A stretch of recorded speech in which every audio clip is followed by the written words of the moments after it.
என்று பார்க்கும்பொழுது இன்றைக்கு தேவனுடைய வார்த்தை, நீ பிரகாசிக்கும் ஒளி என்ற ஒரு வார்த்தை. ஸ்தோத்திரம். எல்லாரும் சொல்லுங்க, நல்லா சொல்லுங்க. பைபிளாக இருக்கட்டும், சோத்திரமாட்டம், அல்லேலூயா இருக்கட்டும், வாயிலிருந்து வரக்கூடாது, அடி வயிற்றுலேருந்து வரணும். ஸ்தோத்திரம். சோறு மெல்ற மாதிரிலாம் இருக்கக்கூடாது. ஸ்தோத்திரம். எங்கள் பாச சொல்லி கொடுப்பார், நம்ம சொல்கிற சோத்திரம் பலி கொடுக்குற மாதிரி இருக்கணுமா. எல்லாம் பாருங்கள், சோத்திரம் என்பது எப்படி இருக்கணுமா? பலி. அப்படி இருக்கணுமா. நம்ம சோத்திரம் பிச்சைக்காரனுக்கு 50 காசு எடுத்து போடுறோம் பாரு, அப்படி இருக்கக்கூடாது. பிச்சைக்காரனுக்கு 50 காசு ₹1 போடுறீங்க பாரு, அதுமாரிலாம் உங்கள் ஸ்தோத்திரம் இருக்கக்கூடாது. ஸ்தோத்திரம் எப்படி இருக்க வேண்டும் சொல்லுங்கள்? பலியாக இருக்க வேண்டும். என்ன பலி கொடுப்பாங்க பைபிளில்? ஆடு பலி கொடுப்பாங்க, அதுக்கப்புறம் காளைகள் பலி கொடுப்பார்கள். ஸ்தோத்திரம் பலிகளை போல் இருக்க வேண்டும். ஆமென் சொல்லுங்க. நீ பிரகாசிக்கும் ஒளி. எல்லாரும் உன்னை பார்த்து ஏதோ உன் குறைகளை சொல்லலாம், நீ சரியில்லைன்னு சொல்லலாம், நீ இப்படி தான் என்று சொல்லலாம், நீ பிறந்ததே வேஸ்ட் என்று சொல்லலாம், நீ எதுக்கும் உதவ மாட்டேன் என்று சொல்லலாம், உன்னால் ஒன்றும் முடியாது என்று சொல்லலாம். அதெல்லாம் தூக்கி குப்பை தொட்டில் போடு. இன்னைக்கு ஆண்டவர் சொல்லுகிறார், நீ பிரகாசிக்கும் ஒளி என்று சொல்லுகிறார். கையை தட்டுங்க, கரங்களை தட்டுங்க. நீ யார்? பைபிளில் ஒரு வார்த்தை இருக்கிற, இயேசு சொன்னார், எந்த மனிதனும் பிரகாசிக்கிற மெய்யான ஒளி அவரே இயேசு கிறிஸ்து. நீ பிரகாசிக்கும் ஒளி. ஸ்தோத்திரம். மனிதனை குறித்து என்ன பாருங்க, மனிதனை குறித்து அவருடைய வேல்யூ, மனிதனை குறித்தோட தகுதி உலகத்தில் யாருக்குமே தெரியாது. அவனை உண்டாக்கினவருக்கு தான் தெரியும்.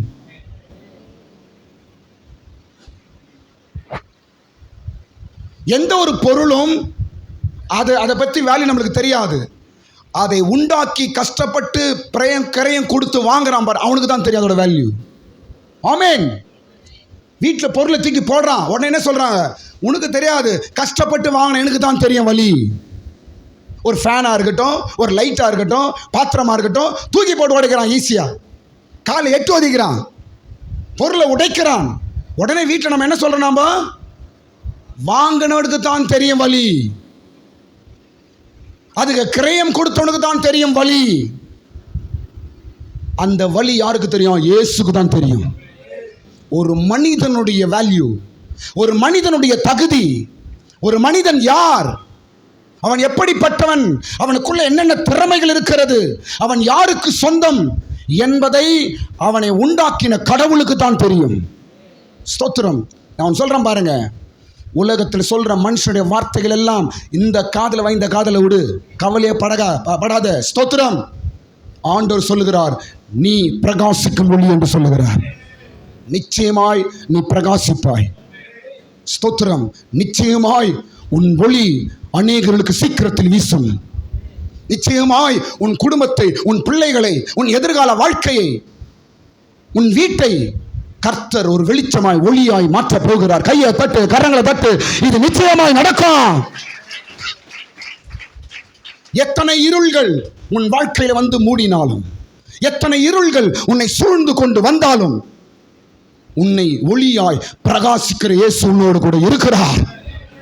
சோர்ந்து போகாத, பயப்படாத, கலங்காத, அதைரியப்படாத, பின்வாங்கி போகாத.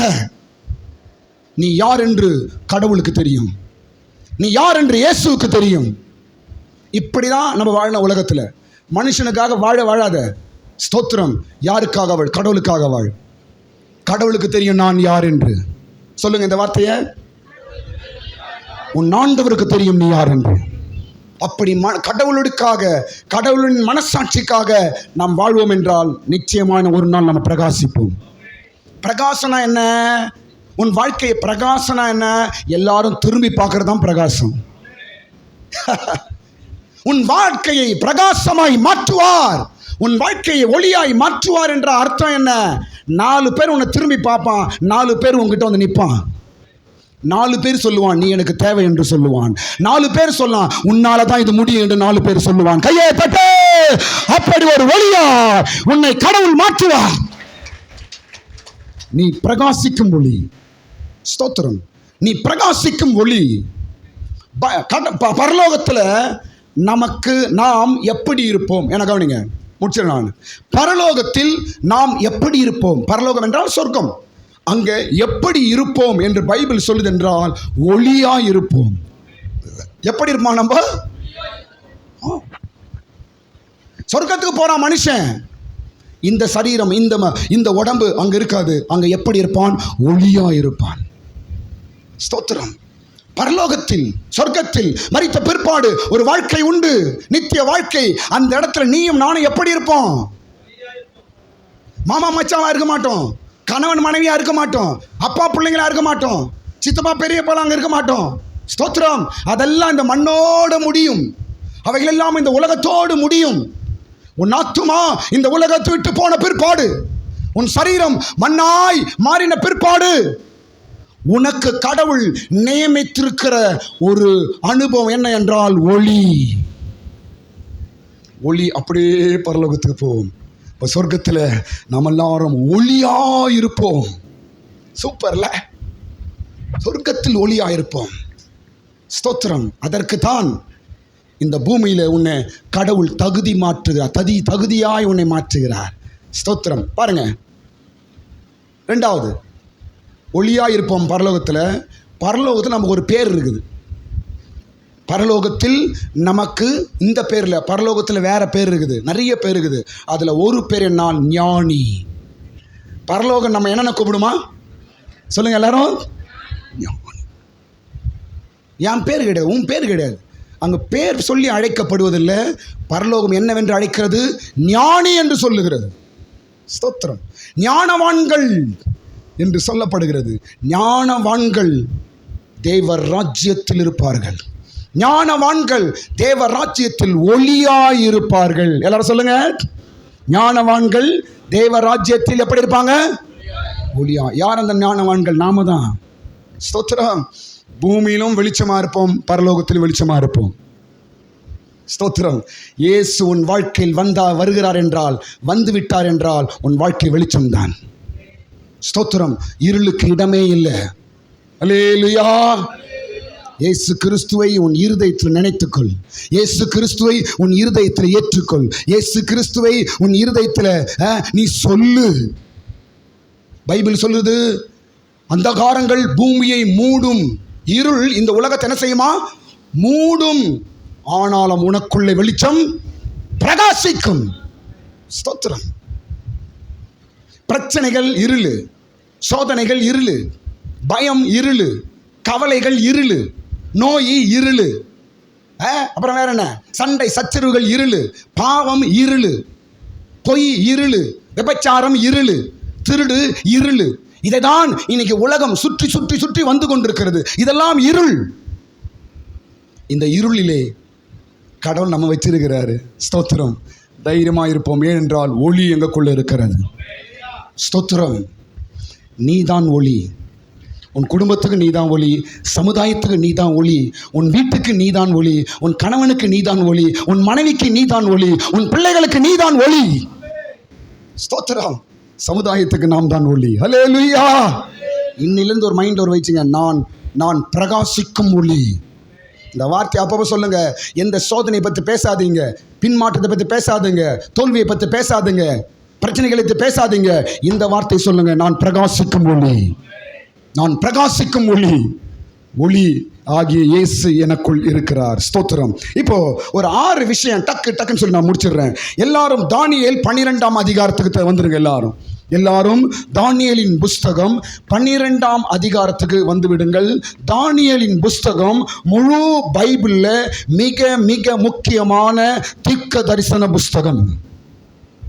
தீர்க்க தரிசிகளிலே பிரதானமான தீர்க்க தரிசிகள் 3-4 பேர் இருக்கிறாங்க. அதுல ஒரு ஆளு தான் தானியேல். தானியேலின் புத்தகம் மிக மிக முக்கியமான புத்தகம். ஸ்தோத்திரம். அடுத்த ஏதாவது காலங்கள் வந்தா நம்ம தானியேல் புஸ்தகத்தை பற்றி நாம படிப்போம். ஸ்தோத்திரம். தானியேல் புஸ்தகத்துல உலகத்தை குறித்தும் வரும் காரியங்களை குறித்தும் ராஜ்யங்களை குறித்தும் முழுமையாக எழுதப்பட்டிருக்கிறது. ஸ்தோத்திரம். எந்த பைபிள்ல எந்த சப்ஜெக்ட் எடுத்தாலும் தானியேல் டச் ஆகும் அதுல. ஸ்தோத்திரம். அப்படி ஒரு தானியேலின் புஸ்தகம் கடைசி அதிகாரத்துக்கு வரும்பொழுது அங்கு தேவ தூதன் தரிசனத்தில் தானியேலோடு சொல்ற நிறைய விஷயங்கள் இருக்குது. அதுல ஒரு வசனம் தான் உங்களுக்கு இப்ப நான் படித்து காண்பிக்க போகிறேன். தானியேலின் புஸ்தகம் 12ஆம் அதிகாரம் 3ஆம் வசனத்தை நாம் படிக்கிறோம்.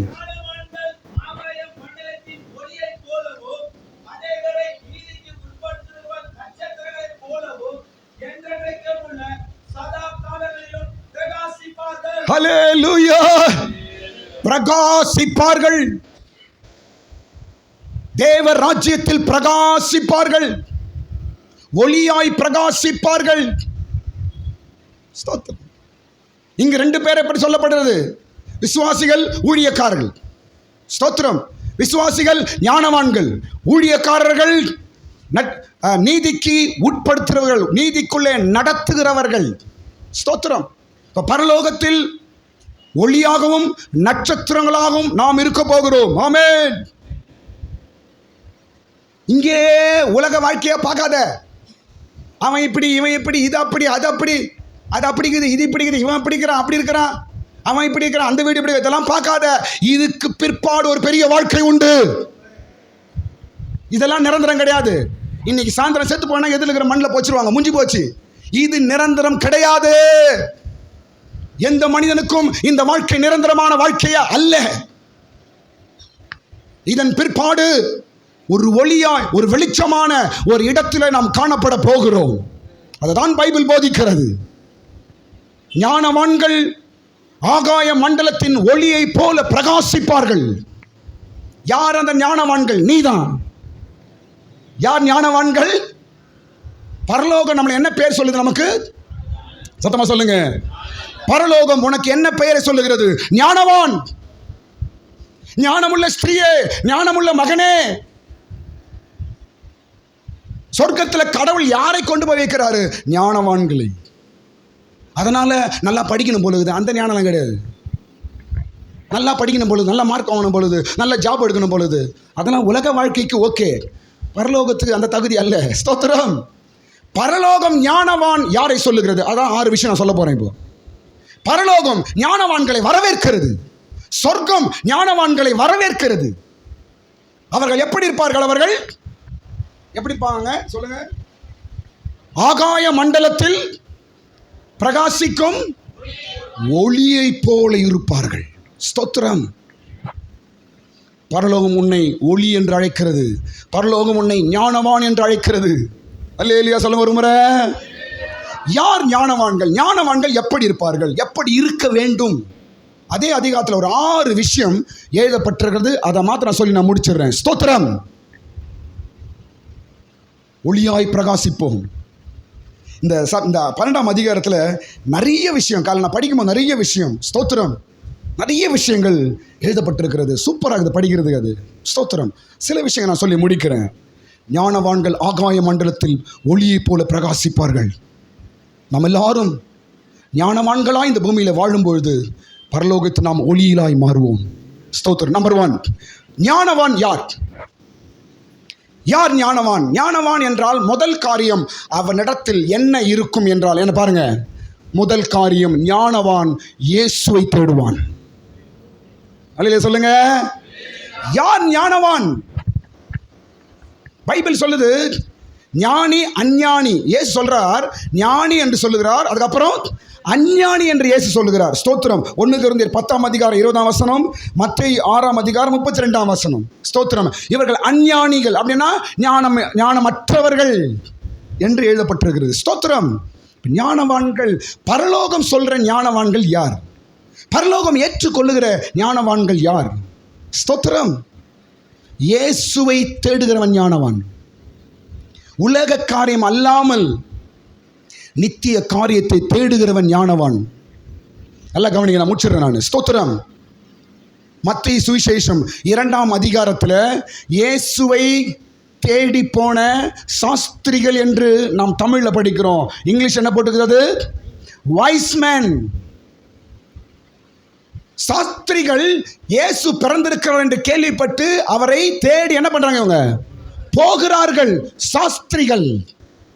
ஆனா இங்கிலீஷ் என்ன படுது? வைஸ்மென், ஞானவான்கள் இயேசுவை தேடி போனார்கள். ஸ்தோத்திரம். இன்றைக்கு உலக காரியத்தையும் உலக பாவத்தையும் அக்கிரமத்தையும் நிரந்தரம் இல்லாத காரியங்களை தேடி போகிறானே மனிதன். சாராயத்தை தேடி போறான், குடியை தேடி போறான், விபச்சாரத்தை தேடி போறான், கெட்ட பழக்கங்களை தேடி போறான், போதையை தேடி போகிறான், கெட்ட வழிகளை தேடி போகிறான். எப்படி இவனை நாம் ஞானவான் என்று சொல்ல முடியும்? நீ எதை தேடுகிறாய்? எதை தேடி போகிறாய்? ஸ்தோத்திரம். ஒரு நித்திய வாழ்க்கையை தேடுகிறவன் ஞானவான் என்று பைபிள் சொல்லுகிறது. ஸ்தோத்திரம். தற்காலிகமான காரியத்தை மனிதன் தேடிக்கொண்டிருக்கிறான். இங்கு யாரை ஞானவான் என்று சொல்லுகிறது என்றால், இயேசுவை தேடி போகிறவர்கள் ஞானவான்கள். ஒரு அல்லேலூயா சொல்லுங்க எல்லாரும். ஞானிகள் இயேசுவை தேடி போனார்கள், சாஸ்திரிகள் இயேசுவை தேடி போனார்கள். அவரை நமஸ்கரித்து காணிக்கைகளை செலுத்தி அவரை வணங்கினார்கள், ஞானவான்கள். இந்த காலை வேளையிலே ஒரு வார்த்தை சொல்லப்படுகிறது. இந்த இடத்தில் இயேசுவை தேடி வந்திருக்கிற நீங்கள் எல்லாரும் ஞானவான்கள் தான். கையை தட்டுங்க. ஹல்லேலூயா. தேவ சமூகத்தில் இந்த ஞாயிற்றுக்கிழமை காலையில தேவனை தேடி வந்திருக்கிற தேவ பிள்ளைகளே, பரலோகம் சொல்லுகிறது, நீ ஞானவான், ஞானவான். ஸ்தோத்திரம். வருங்காலத்தை குறித்து யோசிக்கிறவன் ஞானவான். வரும் சூழ்நிலை குறித்து யோசிக்கிறவன் ஞானவான். பைபிள்ல எறும்பு தான் ரொம்ப ஞானம் உள்ளது பைபிள் சொல்லுது. எதுவா? எறும்பு ரொம்ப ஞானம். ஏன் சொல்லுங்க, ஏன் சொல்லுது? ஸ்தோத்திரம். அடுத்த காலம் என்ன காலம் வரப்போகிறதோ அந்த காலத்துக்கு ஏற்ற ஆகாரத்தை இப்பொழுதே அந்த எறும்பு தேடி தேடி வைக்குமா? வரும் காலத்தை குறித்து இப்பொழுதே யோசிக்கிறவன் ஞானவான். இன்று நான் மரிப்பேன் என்றால் நான் நித்தியத்தை எங்கு கழிப்பேன்? ஒருவேளை இன்றைக்கு நான் மரிப்பேன் என்றால், ஒருவேளை மரணம் உன்னை சந்திக்கும் என்றால், அடுத்த உன் வாழ்க்கை என்ன? உன் நித்தியம் எங்கு கழிப்பாய்? செத்துட்டா எல்லாம் முடிஞ்சிச்சு சொல்லுவது அது உண்மை அல்ல, பைபிளுக்கு புறம்பானது. மரித்த பிற்பாடு ஒரு வாழ்க்கை உண்டு, நித்திய வாழ்க்கை. ஒன்று சொர்க்கம், இல்லை என்றால் நரகம். கிறிஸ்துவை தேடுகிறவன் ஞானவான், இயேசுவை தேடுகிறவன் ஞானவான். ஸ்தோத்திரம். இயேசுவே ஸ்தோத்திரம்.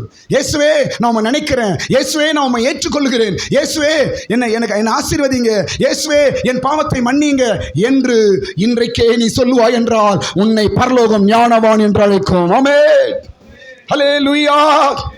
ஸ்தோத்திரம். இரண்டாவது காரியம், ஞானவானுக்கு இருக்க வேண்டிய இரண்டாவது காரியம் பாருங்க. இரண்டாவது காரியம் 12ஆம் அதிகாரம் 1ஆம் வசனம். தானியேல் 12ஆம் அதிகாரம் 1 வசனத்தில் எழுதப்பட்டிருக்கிறது என்னவென்றால், புஸ்தகத்தில் பெயர் எழுதப்பட்டவன் ஞானவான். புஸ்தகத்தில். எந்த புஸ்தகத்தில்? பரலோகத்தில் இருக்கும் புஸ்தகத்தில். கிட்டத்தட்ட ஒரு 4-5 புக்கு இருக்குது பரலோகத்தில். ஸ்தோத்திரம். புஸ்தகத்தில் பெயர் எழுதப்பட்டவன் ஞானவான். அவன் தேவ ராஜ்யத்தில் ஒளியாய் பிரகாசிப்பான். ஸ்தோத்திரம். இன்றைக்கு இந்த காலை வேளையிலே உன்னை பார்த்து ஒரு கேள்வி கேட்கப்படுகிறது. ரேஷன் கார்டில் உன் பேர் இருக்குது, ஆதார் கார்டில் உன் பேர் இருக்குது, பேங்க் புக்கில் பேர் இருக்குது. ஏன் மாசம் மாசம் ஸ்டாலின் காசு கொடுக்குறாரு, அதில் கூட பேர் இருக்குது, எல்லாத்திலும் பேர் இருக்குது. பரலோகத்தில் உன் பெயர் இருக்குதா?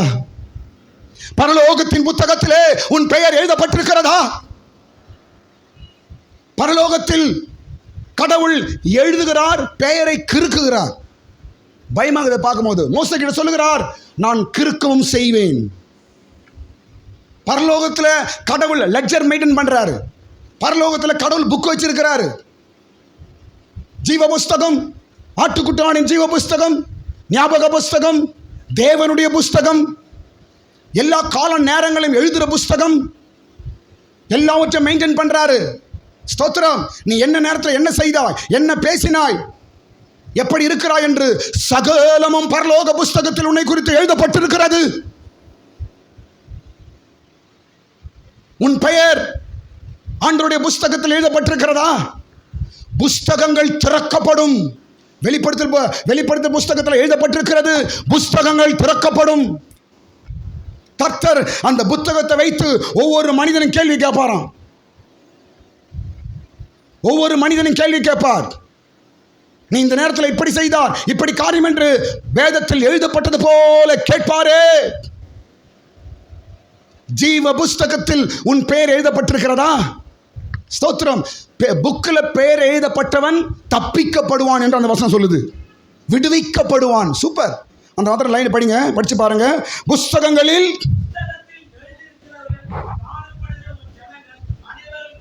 புஸ்தகத்தில் யார் பெயர் எழுதப்பட்டிருக்கிறதோ அவர்கள் விடுவிக்கப்படுவார்கள். எதிலிருந்து விடுவிக்கப்படுவார்கள்? நரகத்திலிருந்து விடுவிக்கப்படுவார்கள், தண்டனையிலிருந்து விடுவிக்கப்படுவார்கள், நித்திய ஆக்கினிலிருந்து விடுவிக்கப்படுவார்கள், நியாய தீர்ப்பிலிருந்து விடுவிக்கப்படுவார்கள், நரக பாதாளத்திலிருந்து விடுவிக்கப்படுவார்கள். ஆமென். ஞானியே, உன் பெயர் புஸ்தகத்தில் எழுதப்பட வேண்டும்.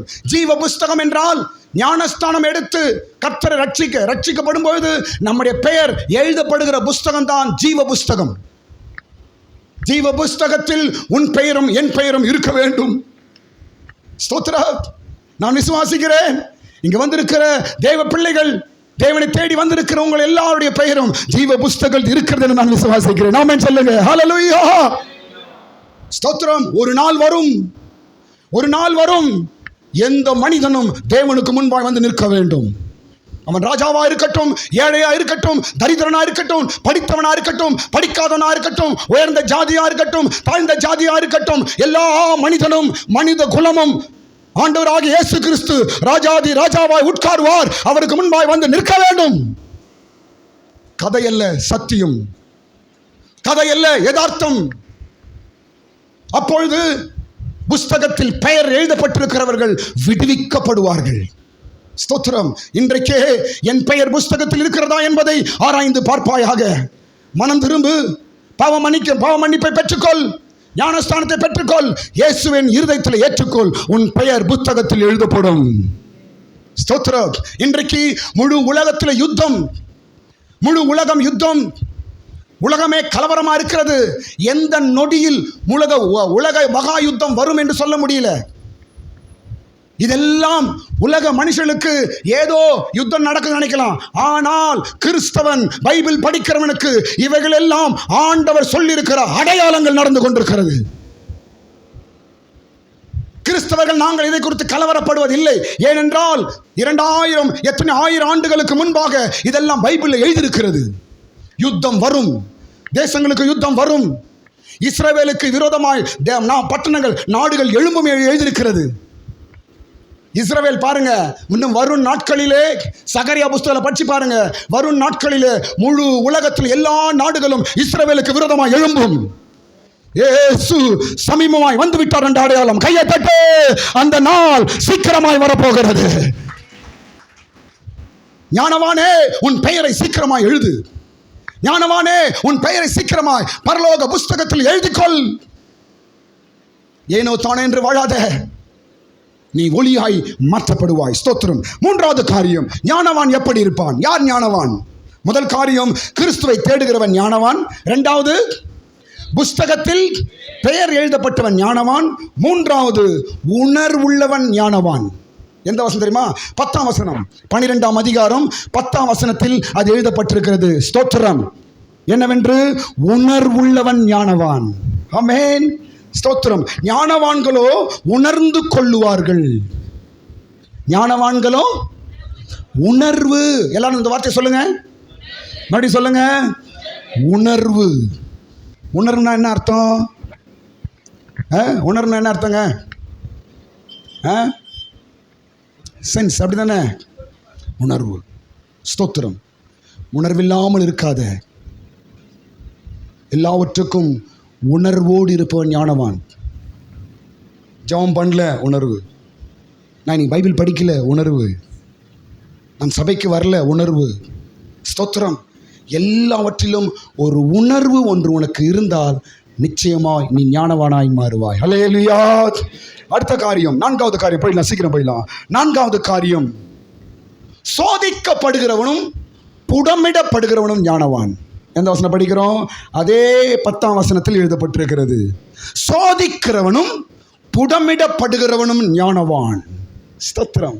ஞானவான் எப்பொழுதும் அவன் வெண்மையாக மட்டும் சோதிக்கப்படுகிறான், அவன் புடமிடப்படும்படி விளங்குகிறான். ஸ்தோத்திரம். பிரச்சனை வருது, சோதனை வருது என்று நம்ம கலங்கி கடவுள் கைவிட்டாரே என்று நாம் கலங்கக்கூடாது. ஸ்தோத்திரம். சோதனைகளும் பிரச்சனைகளும் கலக்கங்களும் பரீட்சைகளும் வருகிறது என்றால் கர்த்தர் உன்னை ஞானவானாய் மாற்றுகிறார்.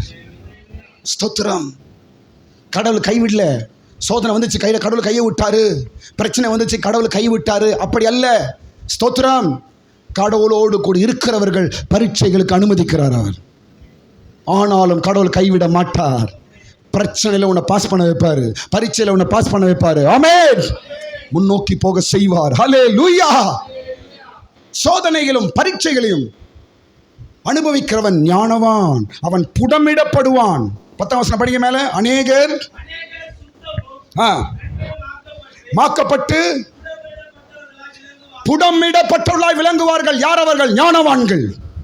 பரலோகத்தில் ஒளியாய் பிரகாசிக்க போகிறவர்கள் சோதிக்கப்படுவார்கள், புடமிடப்படுவார்கள், சுத்தமாக்கப்படுவார்கள். ஸ்தோத்திரம். சோதனை வருது, பிரச்சனை வருது என்று கலங்கி ஆண்டவர் கைவிட்ட நினைக்காத. கர்த்தர் உன்னை ஞானவானாய் மாற்றுகிறார், உன்னை மாற்றுவார். அல்லேலூயா. ஐந்தாவது காரியம் பாருங்க, சொல்றேன். ஐந்தாவது காரியம் எழுந்திருப்போம் என்ற ஒரு நம்பிக்கை இருக்க வேண்டும். 2ஆம் வசனம் 12ஆம் வசனம், தானியேல் 12ஆம் அதிகாரத்தில் 2 வசனத்தில் அது எழுதப்பட்டிருக்கிறது. 2ஆம் வசனத்தில் எழுதப்பட்டிருக்கிறது, பிற்பாடு 12ஆம் வசனத்திலும் அது எழுதப்பட்டிருக்கிறது. ஸ்தோத்திரம். எழுந்திருப்பார்கள், எழுந்திருப்பார்கள், எழுந்திருப்பார்கள். எங்கிருந்து எழுந்திருப்பார்கள்? எங்கிருந்து எழுந்திருப்பார்கள்? மரணத்திலிருந்து எழுந்திருப்பார்கள். ஸ்தோத்திரம். உயிர்த்தெழுதலை காண்பிக்கிறது, உயிர்த்தெழுதலை காண்பிக்கிறது. செத்து போனோன்னு எல்லாம் முடிஞ்சிடும், அவ்வளவுதான். அதுக்கப்புறம் யார் பார்க்க போறா? இதெல்லாம் கதை. ஸ்தோத்திரம். பைபிள் கதை கிடையாது. மரித்த பிற்பாடு, செத்த பிற்பாடு யாருன்னா பார்க்க போறான்? எல்லாம் முடிஞ்சிச்சு. ஸ்தோத்திரம். எழுந்திருப்போம் அப்படின்னா என்ன? உயிர்த்தெழுவார்கள். பாருங்க 2ஆம் வசனத்தில் என்ன போட்டிருக்கிறது என்றால், 2ஆம் வசனம் படிங்க. பூமியின் துளின்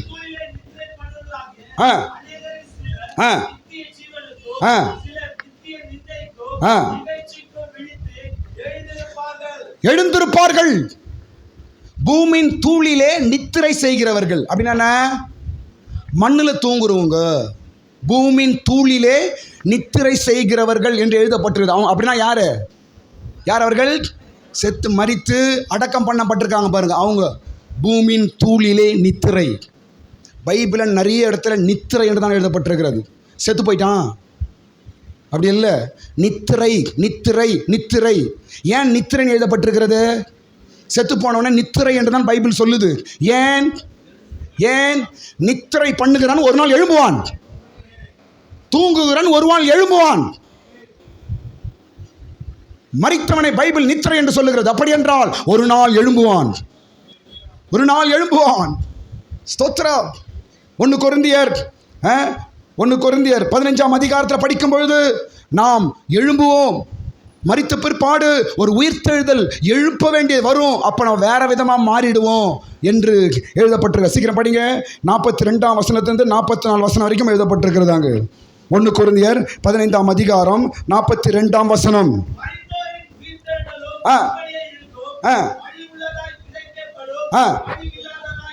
அழிவில்லாததாய் எழுந்திருக்கும், மகிமை உள்ளதாய் எழுந்திருக்கும், பலமுள்ளமாய் எழுந்திருக்கும், ஆவிக்குரிய சரீரம் எழுந்திருக்கும்.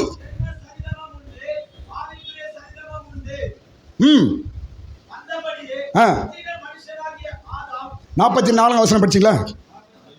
எழுந்திருக்கும், எழுந்திருக்கும், எழுந்திருக்கும். பலவீனம் உள்ளதாய் புதைக்கப்படுமா? எழுந்துக்கும் போது பலமா எழுந்துக்குமா? ஆமென்.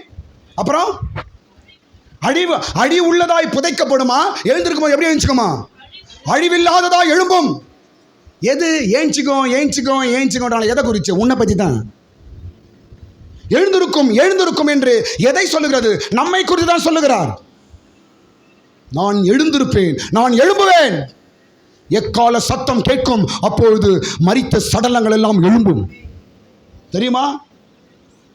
இதெல்லாம் பொய், இதெல்லாம் நடக்காது என்று சொல்லி கொண்டிருந்தார்கள். இயேசுவின் காலத்தில் கூட இயேசு மரித்து 3ஆம் நாள் எழும்பினார் பாருங்க. அப்போ ஊர் நிறைய பேர் ஏஞ்சாங்க.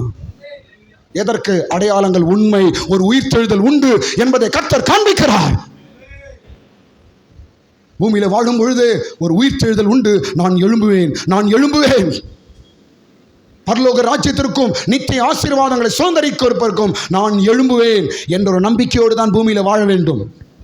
செத்த பிறகுமா நான் போய் பார்த்துக்கிறேன், யார் என்னை பார்த்தாங்க, முடிஞ்சு போச்சு, அடுத்தது 7வது ஜென்மத்தில் நான் எருமாடா பிறக்கிறேன். இதெல்லாம் பைபிள் வச்சுருக்கிறோம், பேசுகிற பேச்சு கிடையாது. கடவுள் மனிதனை உண்டாக்கினார். ஸ்தோத்திரம். எருமாடா மாறதுக்கு இல்லை. மனுஷன் எருமாடா மறுவானா கிடையாது. எருமாடு அறிவு என்ன, மனுஷன் அறிவு என்ன? ஸ்தோத்திரம். கடவுள் மனிதனை கையினால் உண்டாக்கினார், உருவாக்கினார், மனித சாயலாய் உருவாக்கினார். மனுஷனுக்கு எருமாடுக்கும் சம்பந்தப்படுத்தக்கூடாது, மனுஷனுக்கும் குரங்குக்கும் சம்பந்தப்படுத்தக்கூடாது. ஸ்தோத்திரம். ஜென்மங்கள்லாம் கிடையாது. ஸ்தோத்திரம். மரித்து அவன் என்ன பண்ணுவான்? அவனுக்கு நியாய தீர்ப்பு, அவ்வளவுதான். மனிதன் பிறப்பதும் மரிப்பதும் பிற்பாடு அவனுக்கு நியாய தீர்ப்பும் நியமிக்கப்பட்டிருக்கிறது. அவங்க சொல்றாங்க, இவங்க சொல்றாங்கன்னு கதையெல்லாம் பேசக்கூடாது. ஸ்தோத்திரம். பூமியில் இருக்கும்போது நியாயமாய் நீதியாய் கடவுள் பிள்ளைகளாய் வாழ்ந்து மரிக்க வேண்டும். அந்த ஒரு நம்பிக்கையோடு நாம் மரிப்போம் என்றால் நாம் எல்லாரும் உயிர்த்தெழுதலில் பங்கடைவோம். ஆமே. நாங்கள் எழும்புவோம். நாங்கள் அழிந்து போகிறவர்கள் அல்ல, நாங்கள் எழும்புகிறவர்கள். நாங்கள் உடைந்து போகிறவர்கள் அல்ல, நாங்கள் எழும்புகிறவர்கள். ஸ்தோத்திரம். சிலர் நித்திய ஜீவனுக்கும் சிலர் நித்திய இகழ்ச்சிக்கும் எழும்புவார்கள். ஸ்தோத்திரம். ஹல்லேலூயா. நிறைய கல்லறையில் போய் நான் சொல்கிறேன் இந்த வார்த்தை, அடிக்க நான் சொல்ல. கல்லறையில் சாவு அடக்கம் பண்ணும்போது கல்லறையில் நான் சொல்கிற வார்த்தை என்னவென்றால், இந்த கல்லறையில் புதைக்கப்பட்டான், இன்றைக்கி புதைச்சிட்டு போகிறோம், ஒரு நாள் இந்த கல்லறையில் எல்லாம் எழும்ப போகுது. இந்த கல்லறையில் என்ன சத்தம் கேட்க போகுது? எக்கால சத்தம் கேட்கும், புதைக்கப்பட்ட சடலங்கள் எல்லாம் எழும்பும், எல்லாம் எழும்பும். ஸ்தோத்திரம். அப்போ எழும்போது அந்த சரீரம் நம்ம கண்ணுக்கு தெரியாது, கடவுளுக்கு மாத்திரமே தெரியும். ஹல்லேலூயா. உயிர்த்தெழுதல் நம்பிக்கையோடு இருக்கிறவன் ஞானவான். ஸ்தோத்திரம். நான் இந்தோடு ஏதோ வாழ்ந்தேன், முடிஞ்சேன், கல்யாணம் பண்ணேன், குடும்பம் செய்தேன், எல்லாம் முடிஞ்சிச்சு என்று சொல்லுகிற ஞானவான் கிடையாது. ஸ்தோத்திரம். நான் பட்ட எல்லா கஷ்டத்துக்கும் பரலோகத்தில் எனக்கு பிரதிபலன் உண்டு என்று சொல்லுகிறவன் ஞானவான். கையை தட்டுங்க, கரங்களை தட்டுங்க. இந்த உலகத்தில் நான் விட்ட கண்ணீர், இந்த உலகத்தில் நான் பட்ட பாடு, இந்த உலகத்தில் நான் பட்ட வேதனை எல்லாவற்றுக்கும் சொர்க்கத்திலே தேவனிடத்தில் எனக்கு பிரதிபலன் உண்டு. ஒளியாய் நான் மாறி எல்லா துக்கம் கண்ணீர் எல்லாம் மறந்து ஒரு நித்திய வாழ்க்கையில் நான் பிரவேசிக்க போகிறேன். உயிர்த்தெழுதல் நான் எழும்புவேன். நீதிமான்கள் கூட்டத்தில் நான் எழும்புவேன். ஆமென். அவன் தான் ஞானவான். அந்த சொர்க்கத்தில் கண்ணீர் இல்லை, அந்த சொர்க்கத்தில் வேதனை இல்லை, அந்த சொர்க்கத்தில் கஷ்டங்கள் இல்லை, மனவேதனைகள் இல்லை, ஒன்றுமே கிடையாது. அங்கு வெறும் மகிழ்ச்சியும் வெளிச்சமும் தான் அங்கே வைக்கப்பட்டிருக்கிறது. அல்லேலூயா சொல்லுங்க. ஹல்லேலூயா. கடைசி வார்த்தை சொல்லி நான் முடிக்கிறேன். யார் ஞானவான்? ஒரு ஞானவான் எப்படி இருப்பான்? 5 காரியம் பார்த்துறேன். 1, கிறிஸ்துவை தேடுகிறவன். 2வது, பரலோகத்தில் புஸ்தகத்தில் எழுதப்பட்டவன். 3வது, உணர்வுள்ளவன். 4வது, சோதிக்கப்பட்டு பரீட்சிக்கப்படுகிறவன் ஞானவான்.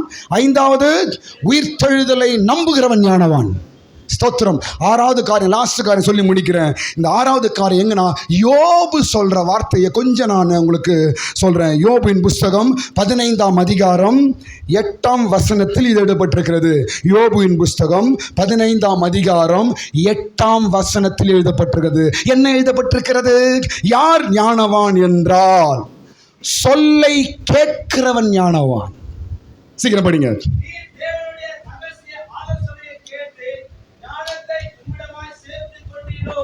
ஸ்தோத்திரம். கேட்டு சொல்லை கேட்கிறவன் ஞானவான். எல்லாரும் சொல்லுங்க இந்த வார்த்தையை. பேசுறவன் ஞானவான் கிடையாது. எப்பவுமே ரொம்ப பேசுறாங்கன்னா அவங்க ரொம்ப அறிவால் நினச்சிக்காதீங்க. இருக்கிறது டம்மி பீஸா தான். நானா கூட இருக்கட்டும், சொல்லை கேட்கிறவன் ஞானவான். ஸ்தோத்திரம். நல்ல பெரிய பெரிய ஆளை பாருங்கள், அதிகமாக பேச மாட்டாங்க. அதனால் அவங்களுக்கு ஒன்றும் தெரிய நினச்சக்கூடாது. ஸ்தோத்திரம். சுந்தர் பிச்சை இருக்கிறாரு, அம்பானி இருக்கிறாரு, பெரிய பெரிய பாருங்க எங்களை பேசினா இருக்கிறாங்க அவங்களாம். ஸ்தோத்திரம். அதிகமாய் கேட்கிறவன் தான் ஞானவான். எந்த விஷயத்தையும் யாரையும் அற்பமாக நினைக்காம யார் என்ன பேசுகிறாங்க அதிகமாய் கேட்கிறவர்கள் ஞானவான். நல்லா புரிஞ்சுக்கணும்.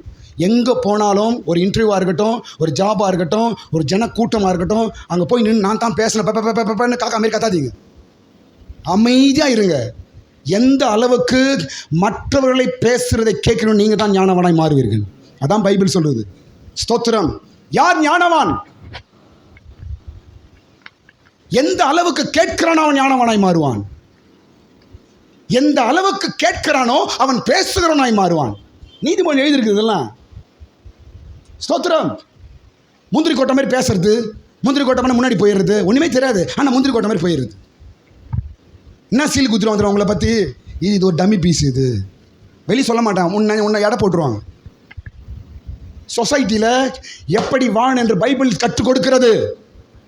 சொசைட்டியில் நீ எப்படி மரியாதை பெற்றுக்கொள்ளணும் பைபிள் சொல்லுது. சொசைட்டியில் எப்படி நீ பேர் வாங்கணும் என்று பைபிள் சொல்லி கொடுக்கிறது. ஸ்தோத்திரம். ஊர் பேர் தெரியாதவன் பிரயாணத்தில் பக்கத்தில் உட்காந்துன்னு தொல்லை பண்ணுவானா பைபிள் எழுதி. தெரியுமா உங்களுக்கு? எங்கே ஊருக்கு போகிறன்னு தெரியாது அவனுக்கு.